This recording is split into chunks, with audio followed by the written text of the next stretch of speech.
साथियों नमस्कार, स्वागत है आप सभी का आपके अपने यूट्यूब चैनल देववाणी में। साथियों आज इस वीडियो में हम राजस्थान के युवा बेरोजगारों के लिए जो संविदा पर भर्ती राजस्थान सरकार में निकली है उनके बारे में चर्चा करेंगे। ग्रामीण विकास विभाग के अंतर्गत जो है नरेगा योजना में कनिष्ठ तकनीकी सहायक के 2200 पदों पर और लेखा सहायक के 400 पदों पर जो है संविदा पर भर्ती राजस्थान कर्मचारी चयन बोर्ड के माध्यम से निकाली गई है। इसके फार्म भरने साथियों प्रारंभ हो चुके हैं। हम इस वीडियो में चर्चा करेंगे कि यह विज्ञप्ति जो है युवा बेरोजगारों के लिए ये भर्ती किस प्रकार महत्वपूर्ण है और क्यों जो है युवा बेरोजगारों को इसमें आवेदन करना चाहिए। साथियों मान लीजिए कि आप लंबे समय से तैयारी कर रहे हैं और नियमित भर्ती में आपका सिलेक्शन हो नहीं पा रहा है, तो बहुत से लोगों की परिस्थिति यह होती है कि वो अपनी तैयारी को लंबा समय नहीं दे पाते हैं। ऐसी स्थिति में उनको या तो कोई प्राइवेट जॉब देखनी पड़ती है या फिर मान लीजिए वो कोई ऐसी जॉब में फंस जाते हैं कि उनकी तैयारी ही बिल्कुल छूट जाती है, या जो एक सरकारी नौकरी का सपना जो है सरकार में काम करने का वो उससे वंचित रह जाते हैं साथियों।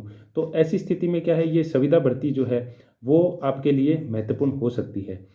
आपको क्या करना है साथियों, आप जिस भी नियमित भर्ती की तैयारी कर रहे हैं, मैं ये नहीं कहता कि आप नियमित भर्ती की तैयारी छोड़ दीजिए।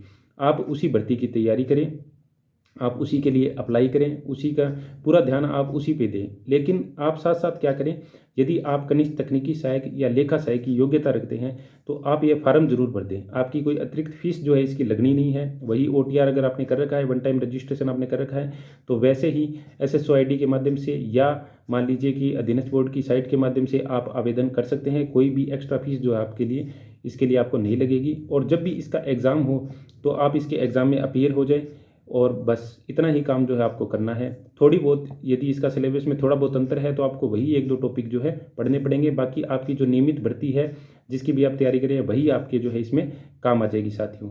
दूसरा इसमें क्या होगा कि इसमें संविदा की भर्तियों में जो है कॉम्पिटिशन भी बहुत कम रहता है, फार्म बहुत कम लोग भरते हैं, क्योंकि ज़्यादातर लोगों को यही लगता है कि अस्थायी नौकरी है और सरकार जो है इनको कभी भी हटा सकती है। लेकिन साथियों आप देख लें कि पीछे जितने भी लोग लगे हुए हैं, नरेगा योजना एक बहुत ही महत्वपूर्ण योजना है। यह कभी बंद होने वाली नहीं है, तो हटाने का तो कोई मतलब ही नहीं है। यदि हटाना ही हो तो सरकार जो है क्यों तो अधीनस्थ बोर्ड के माध्यम से एक रेगुलर भर्ती की तरह ही इतनी बड़ी भर्ती करवा रही है, क्यों एग्ज़ाम ले रही है। टाइम आगे ही नहीं है सरकार के पास में एग्ज़ाम लेने का, इतनी सारी भर्तियाँ ऑलरेडी चल रही है। तो उसमें जो है संविदा भर्तियाँ करवाना और एग्ज़ाम लेना, तो उसके बाद साथियों हटाने का तो कोई प्रश्न ही नहीं उठता है। दूसरी बात ये भी है कि इन नियमों में जो है, जिन नियमों के अंतर्गत ये भर्तियाँ हो रही है, वर्तमान में प्रावधान कर दिया गया है कि यदि आप 5 साल तक संतोषजनक सेवा जो है कर लेते हैं सरकार में, तो आपको नियमित किए जाने का भी प्रावधान है। यह जो पद हैं कनिष्ठ तकनीकी सहायक और लेखा सहायक, साथियों इन पदों की कोई भी रेगुलर भर्ती जो है सरकार में नहीं होती, संविदा पर ही जो है इनकी भर्ती होती है। ये संविदा पर ही पद है और वर्तमान में जो पहले से इन पदों पर लगे हुए हैं संविदा कर्मचारी, उनको नियमित करने की प्रोसेस भी जो है सरकार के अंदर चल रही है।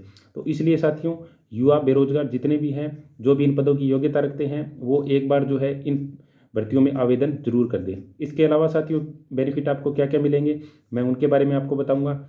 सबसे पहले तो क्या है कि आपको एक सरकारी कर्मचारी की तरह ही सरकारी दफ्तर में काम करने का मौका मिलेगा। वही आपकी ड्यूटी होगी, ड्यूटी टाइम आपका वही रहेगा। वही सरकारी छुट्टियां जो उनको मिलती है, शनिवार रविवार है, चाहे चाहे अन्य जो तीज त्यौहार है, वो सारी की सारी छुट्टियां आपको मिलेगी। इसके अलावा 16,900 रुपये इन भर्तियों में जो है सैलरी है प्रति माह की, और उसमें 1 वर्ष की संतोषजनक सेवा होने पर 5% जो है सैलरी इंक्रीमेंट का भी प्रावधान है। 10% एनपीएस का प्रावधान है साथियों। 10% एनपीएस भी अलग से सरकार आपको इनमें देगी।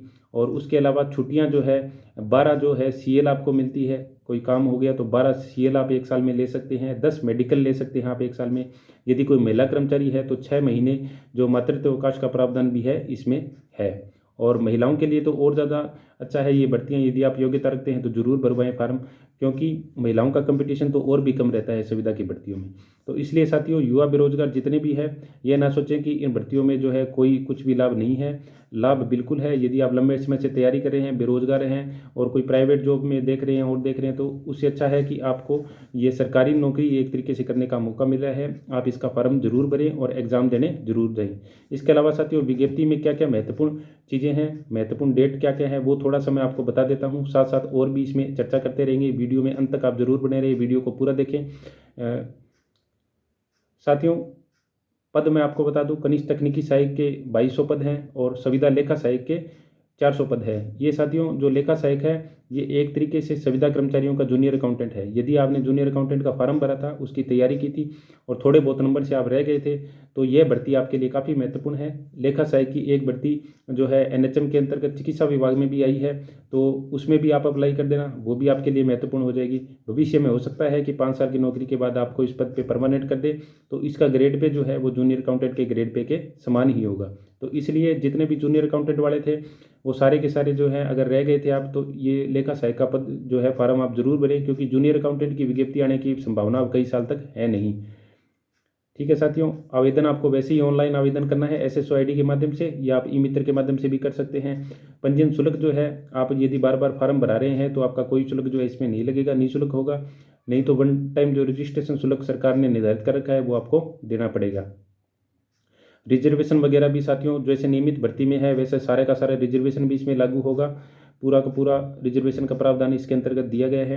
अब साथियों जब इतना सब कुछ सरकार कर रही है तो आपको लगता है कि इनको परमानेंट करने के लिए अलग से कोई एग्ज़ाम सरकार लेगी? सरकार कभी भी नहीं लेगी। एक बार एग्ज़ाम हो जाए वही बहुत अच्छी बात होती है आजकल। तो इसलिए यह भर्ती जो है काफ़ी इंपॉर्टेंट है साथियों युवा बेरोजगारों के लिए। मानदेय आपको मैंने पहले ही बता दिया कि 16,900 रुपये सैलरी इसमें मिलेगी। हर साल जो है 5% इंक्रीमेंट इसके अंतर्गत होता रहेगा। यह बात आपको और कोई यूट्यूब चैनल पे नहीं बताई गई होगी, लेकिन मैं आपको थोड़ा विज्ञप्ति से और डिटेल जो है इसमें अलग से बता रहा हूँ। शैक्षणिक योग्यता इसमें है साथियों, कनिष्ठ तकनीकी सहायक जो है उसमें टेक्निकल डिग्रियाँ मांगी गई है, जैसे डिग्री BE और BTech।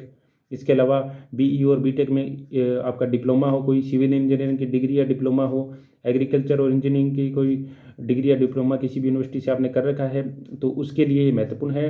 टेक्निकल पोस्ट वालों की वैसे ही सरकारी नौकरियां बहुत कम आती है, तो आप यदि बेरोजगार अभी भी घूम रहे हैं टेक्निकल डिग्री लेके, तो इस भर्ती में आप जो है आवेदन जरूर करें, एग्जाम जरूर देके आएँ इसका।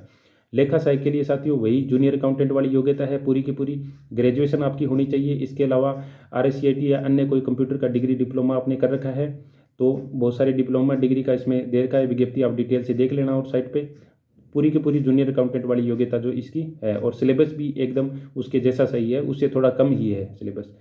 ठीक है, आयु सीमा वही है, न्यूनतम 21 वर्ष और अधिकतम 40 वर्ष से जो कम होनी चाहिए आपकी आयु। और रिजर्वेशन का लाभ जो है वो मिलेगा, जिसको भी छूट जो रिजर्वेशन के हिसाब से है वो है। पेंशन का प्रावधान इसमें है, जो NPS है वो 10% सरकार देती है, 10% आपका अंशदान होगा। इस प्रकार इसमें पेंशन का प्रावधान भी दिया हुआ है। तो ये 10% जो है वो सैलरी से अलग होगा, मतलब 1690 रुपये सरकार को आपको NPS में जमा करवाने के लिए अलग से देगी। इसमें परीक्षा का आयोजन साथियों, आवेदन करने की जो महत्वपूर्ण डेट है वो मैं बता दूं। वर्तमान में इसके आवेदन जो है 8 जनवरी से स्टार्ट हो रहे हैं और 6 फरवरी 2025 तक जो है आप आवेदन कर सकते हैं। तो साथियों डेट बहुत ही महत्वपूर्ण है, याद रखना। 8 जनवरी से इसके फार्म चालू हो गए हैं और 6 फरवरी तक जो है आप आवेदन कर सकते हैं। आवेदन से मत चूक जाना साथियों। आप अपने नियमित भर्ती की तैयारी करते रहे, मैं ये नहीं कहता कि आप उसकी तैयारी छोड़ दें, तैयारी आप उसी की करें। इसका सिलेबस में थोड़ा बहुत ही कोई अंतर मिलेगा आपको, तो वो आप देख लें और आवेदन जरूर करें और एग्ज़ाम जरूर दे के आएँ नियमित भर्ती के साथ साथ ही। परीक्षा का आयोजन साथियों इसमें दे रखा है 16 जून को जो है ये एग्ज़ाम होगा, 16 जून 2025 को। कनिष्ठ तकनीकी सहायक का 18 जून को है और लेखा सहायक के लिए 16 जून को है। ठीक है साथियों, ठीक उसी प्रकार से प्रवेश पत्र आएंगे, उसी तरीके से एग्ज़ाम होगा। ऑनलाइन भी हो सकता है, ऑफलाइन भी हो सकता है एग्ज़ाम। बस बाकी सारी साथियों यही है मेन चीज़ें।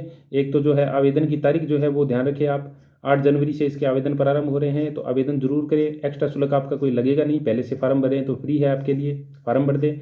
योग्यता वगैरह मैंने आपको बता ही दी और अन्य बेनिफिट जो है छुट्टियां वगैरह वो भी मैंने आपको बता दी।